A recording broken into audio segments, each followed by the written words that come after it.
அன்பார்ந்த வானம் புதிய வானம் வலைவழியை பார்த்து கொண்டிருக்கக்கூடிய அன்பு நண்பர்களுக்கு என்னுடைய அன்பார்ந்த வணக்கம்.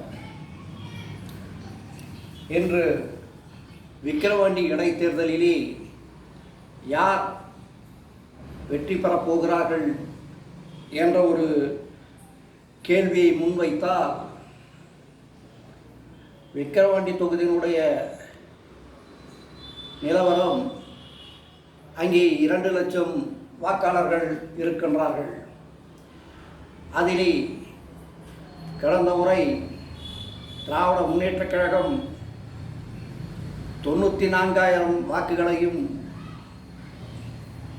அனைத்து இந்திய அண்ணா திராவிட முன்னேற்றக் கழகம் 84,000 வாக்குகளையும் பெற்றது. ஏறக்குறைய 10,000 வாக்கு வித்தியாசத்திலே திராவிட முன்னேற்றக் கழகம் அங்கே வெற்றி பெற்றது. வெற்றி பெற்ற வேட்பாளர் மரியாதைக்குரிய புகழேந்தி அவர்கள்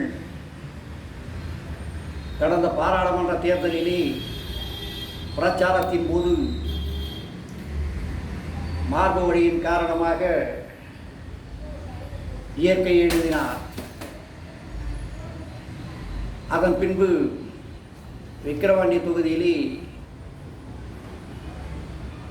2024 ஆண்டு துவக்கத்திலே, பாராளுமன்றத்தினிடையே துவக்கத்திலே முதல் வருகின்ற ஒரு இடைத்தேர்தலாக விக்கிரவாண்டி அமைந்திருக்கிறது. இங்கே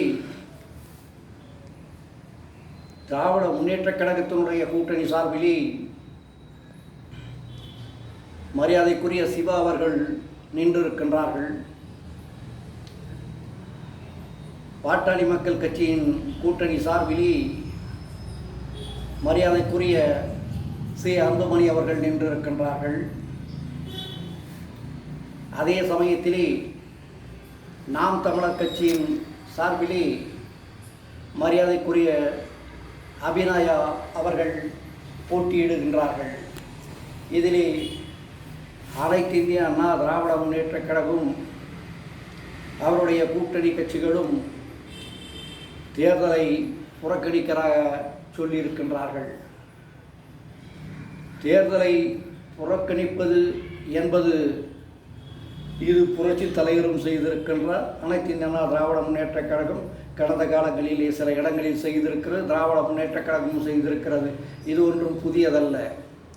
ஆனால் தன்னுடைய சுய கௌரவத்தை காப்பாற்றிக் கொள்ள வேண்டும் என்ற ஒரு அவசியம் அனைத்து இந்திய அண்ணா திராவிட முன்னேற்றக் கழகத்திற்கு ஏற்பட்டிருக்கிறது என்பதைத்தான் நாம் கருத்தில் கொள்ள வேண்டும்.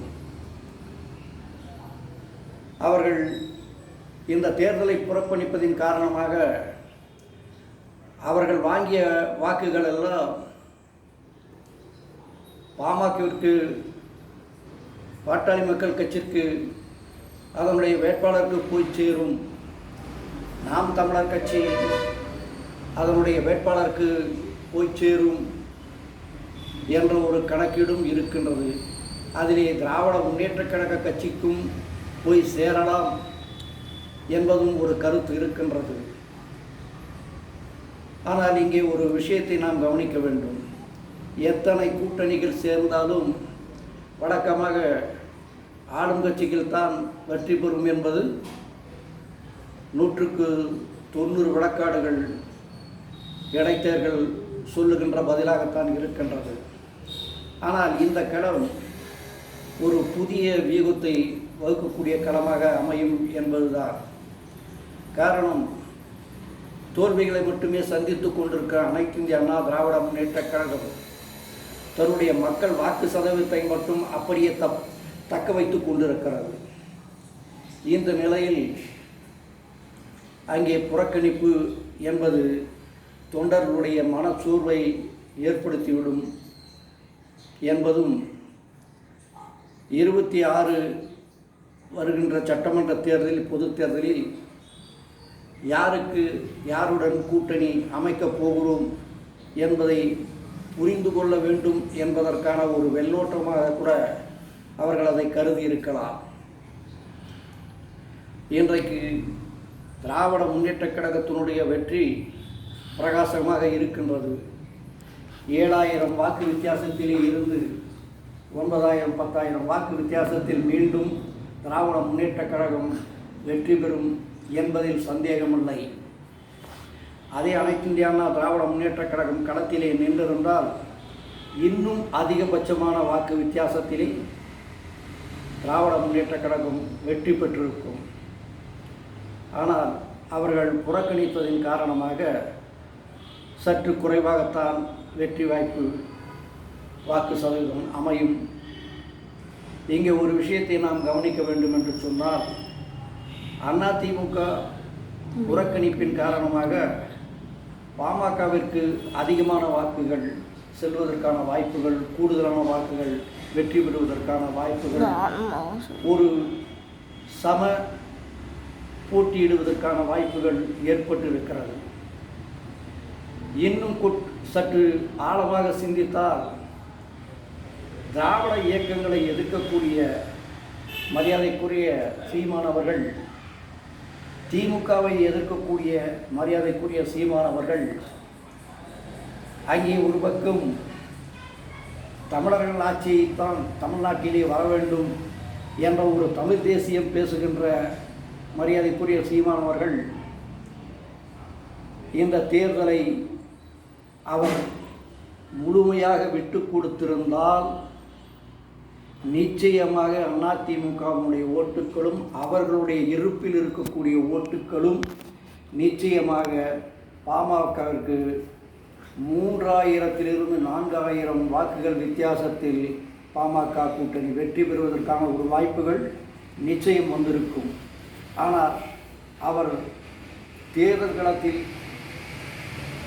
தேர்தல் கமிஷனால் முதல் முறையாக அங்கீகரிக்கப்பட்ட கட்சியாக வந்திருக்கின்ற காரணத்தினால் அவர் அங்கே வாபஸ் வாங்குவதற்கு வாய்ப்புகள் இருப்பது சற்று கடினம்தான். இப்போது இன்னொரு சிக்கலில் பாட்டாளி மக்கள் கட்சி சந்திக்க வேண்டியதாக இருக்கின்றது. வழக்கமாக அவர்கள் போட்டியிடுகின்ற மாம்பழ சின்னம் வாக்கு சதவீதம் குறைந்ததாலும் அங்கே பாராளுமன்றத்திலே எம்பிக்கள் யாரும் இல்லாத காரணத்தினாலும் சின்னம் முடக்கப்படும், அவர்களுக்கு தேர்தல் அங்கீகாரம் ரத்து செய்யப்படும் என்பதாக ஒரு செய்திகள். அப்படி மாம்பழம் சின்னம் இல்லை என்றாலும் சற்று